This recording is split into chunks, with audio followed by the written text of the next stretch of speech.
So we're either going to engage in the international community or we're not.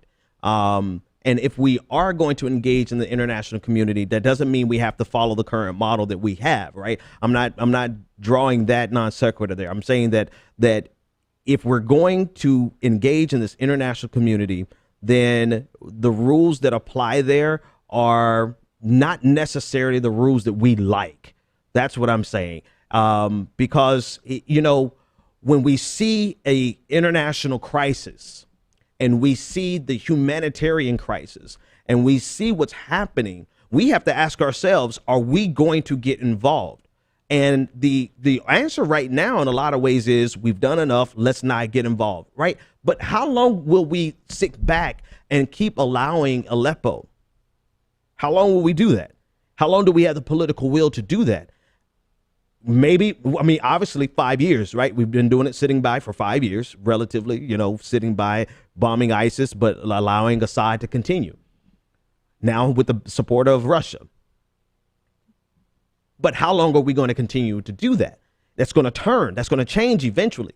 But once that changes, you do realize that the solution to fixing this is not a pretty solution at all, right? Even if we got rid of Assad, we're talking about undermining the stability. Well, hell, stability doesn't even exist. We're talking about leaving a vacuum that could be potentially filled by someone worse or someone who is detrimental to America. I mean, there is no clean solution, and I guess if I had to drill down to my real agitation at this point is that nothing is clean, man. Nothing is sanitary. Nothing is ideal when you're talking about international relations and war. We're not engaging. It's like there's so many things going on here, and you guys bear with me while I flesh this out. Not engaging only lasts so long. After a while, our political will we're going to get our political will back, and we're going to look at what's happening, and we're going to say, we have to do something about this.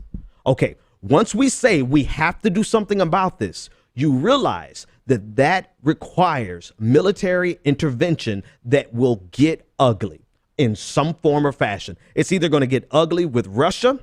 It's either going to get ugly with regime change. It's going to get ugly with boots on the ground. It's going to get ugly by instituting a no-fly zone, which is going to lead to the deaths of thousands. Once we get involved, there is no clean, sanitary, quote unquote, progressive solution.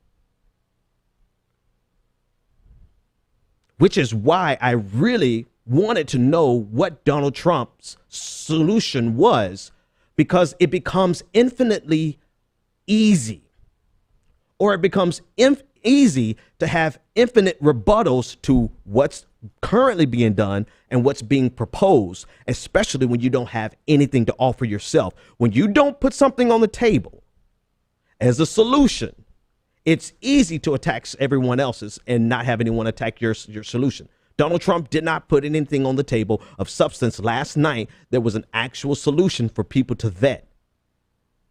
I didn't like what Hillary Clinton put on the table, but again, there is no clean solution to that. So your question you have to ask yourself is, do we want to get involved?